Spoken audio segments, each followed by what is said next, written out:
event is centered on the pivotal role of digital technologies, of authoritative data, and of geospatial information in advancing environmental as well as developmental issues. Living as we do today in a time of unprecedented volatility, uncertainty, complexity, ambiguity, and hyperconnectivity, which people have termed as VUCA times, there's a deepening awareness that we can no longer approach our challenges in any sphere as a singular, unilinear problem. And given these characteristics of our age, any attempt, therefore, at addressing these problems must involve multidimensional and integrated solutions. And I think that, for us in the OECS, is a fundamental principle. As the United Nations Environment Programme, we have articulated repeatedly about the three planetary crises that we are facing: pollution, habitat degradation, and climate change.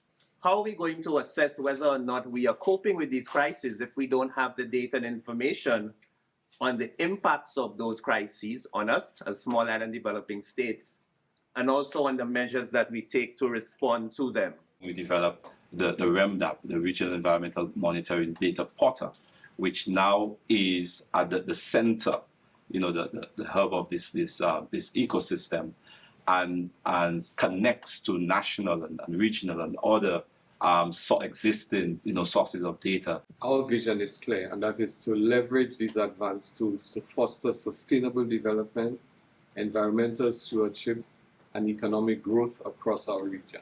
Authoritative data and geospatial information are key elements for combating biodiversity loss, as they help with threat identification and the development of mitigation actions to halt and/or reverse the negative impacts.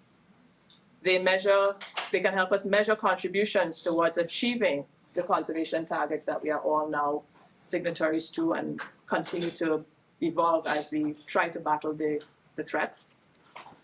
And they provide concrete evidence for improved policy and decision making. And we have heard from Dr. Drew's presentation that this is what is needed. Innovation, of course, is key where all of this is concerned, and ensuring that we're able to bridge the digital divide. So standards with respect to geospatial information, Earth observation data, being key in terms of how the data is captured, how it is stored, how it is utilized, and ensuring that the data that is provided is reliable data that is evidence-based, of which we can rely on. Basically to try to help to track progress towards Sustainable Development Goals, the new Global Biodiversity Target, NBSAPs, policies, national and management and site plans. At the heart of our approach is the principle that every decision should be data informed. And again, that speaks to the cultural shift we have to make in the Caribbean. There is a pressing need to build local capacity in digital and geospatial technologies. So what you would realize is that there's a limited amount of space as it relates to who can access the training that occurs on a regular or seasonal basis.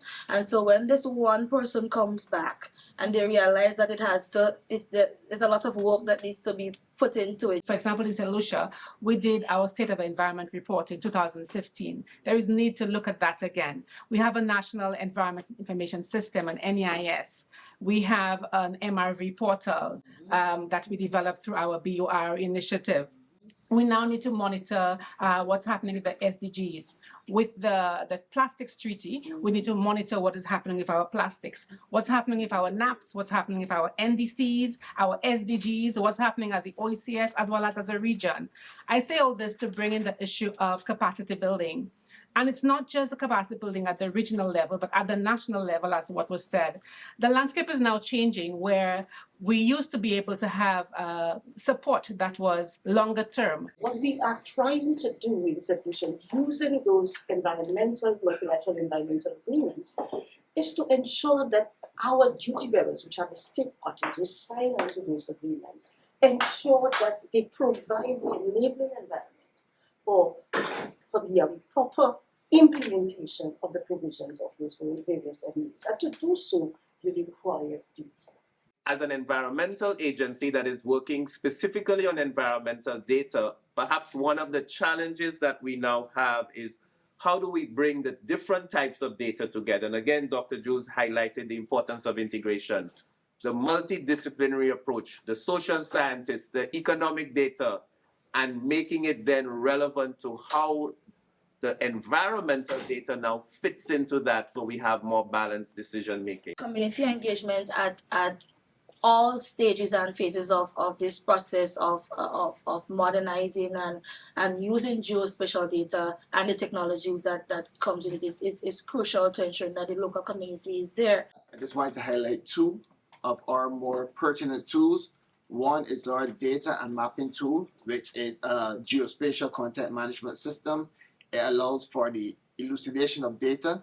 It allows for persons with non-technical capabilities, no experience in GIS, to be able to bring data sets together, to be able to create maps, dashboards, geostories. IUCN has been tackling the existential threat of biodiversity loss for over 60 years and has been providing public, private, and non-governmental organizations with cutting-edge knowledge, methodologies, data, and expertise to guide decision makers and conservation action, using approaches that benefit nature and people's lives and livelihoods. We also have the Sustainable Development Goals, which require data for us to measure are we in fact achieving them.